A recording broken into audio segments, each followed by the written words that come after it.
South Africa के एक आदमी को क्यों हुई 791 साल की सजा? कैसे पकड़ा साउथ अफ्रीका की पुलिस ने उसे?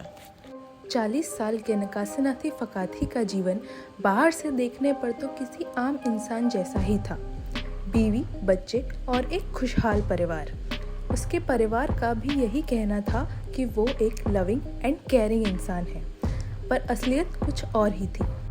असल में फकाती पे 90 से भी ज़्यादा सेक्सुअल असॉल्ट के केसेस प्रूव हुए हैं। 2012 से 2021 तक में उसने सारे क्राइम कमिट किए, जिसमें सेक्सुअल असॉल्ट के साथ साथ किडनैपिंग, चोरी और फिजिकल असॉल्ट भी शामिल है। 9 साल के बच्चों से लेकर 44 साल के एडल्ट्स तक को वो अपना शिकार बनाता था। पहले तो वो बहला फुसलाकर उनसे बातें करता था और जब वो उस पर विश्वास करने लगते थे तभी मौका देखकर वो उन्हें सुनसान जगह पर ले जाकर उन पर सेक्सुअल असॉल्ट करता था। स्कूल जा रहे बच्चे और काम पे जा रहे लोग तो उसका शिकार बनते ही थे।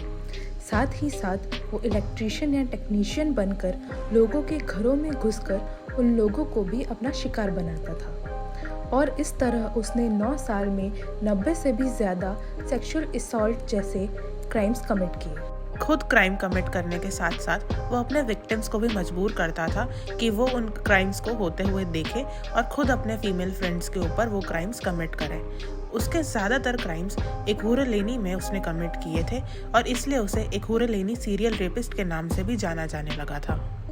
जब ऐसे बहुत सारे केसेस रिपोर्ट होने लगे तो ये समझ आ गया कि ये एक ही इंसान ने किए हैं और फिर 2020 में ये केस ऑफिसर जॉन मुकोना को हैंडल करने के लिए सौंप दिया गया। तब उन्होंने एक टीम बनाई जिसमें क्रिमिनल प्रोफाइलर्स एंड क्रिमिनोलॉजिस्ट जैसे एक्सपर्ट्स भी शामिल थे। पकड़े जाने के कुछ हफ्तों पहले ही ऑफिसर मुकोना पार्क में रैंडमली लोगों की फोटोज ले रहे थे जिन पर उन्हें शक था। उन्हीं में से एक फ़ोटो फकाती की थी। उनका शक मजबूत तब हुआ जब उस फोटो में फकाती के साथ दिख रही 16 साल की बच्ची ने कुछ दिनों बाद ही सेक्सुअल असॉल्ट की कंप्लेन की और उसी के कुछ और दिनों बाद एक दूसरी जगह से 13 साल की एक और बच्ची ने कंप्लेन की। ऑफिसर को पूरा विश्वास था कि यही उनका कल्प्रिट है और वो तुरंत उस जगह के लिए निकल गए।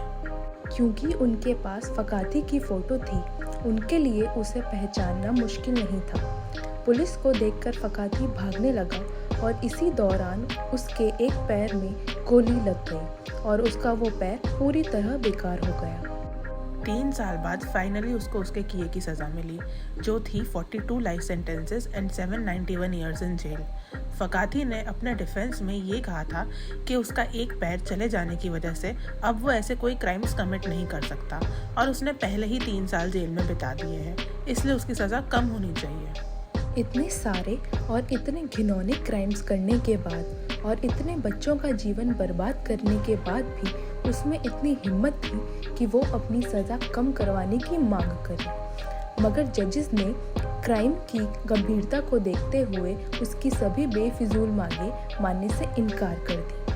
ऐसे क्रिमिनल्स को देखने के बाद लगता है कि दुनिया भर के जस्टिस सिस्टम को स्ट्रिक्ट होना चाहिए। क्या आपको ऐसा लगता है कि इतने हीनस क्राइम की सज़ा कैपिटल पनिशमेंट होनी चाहिए, या आपको लगता है कि उसे जो सज़ा मिली वो सही थी? अगर आप और ऐसे डिटेल्ड केसेस के बारे में सुनना चाहते हैं तो हमारे चैनल को सब्सक्राइब करें और हमें कमेंट्स में बताएं।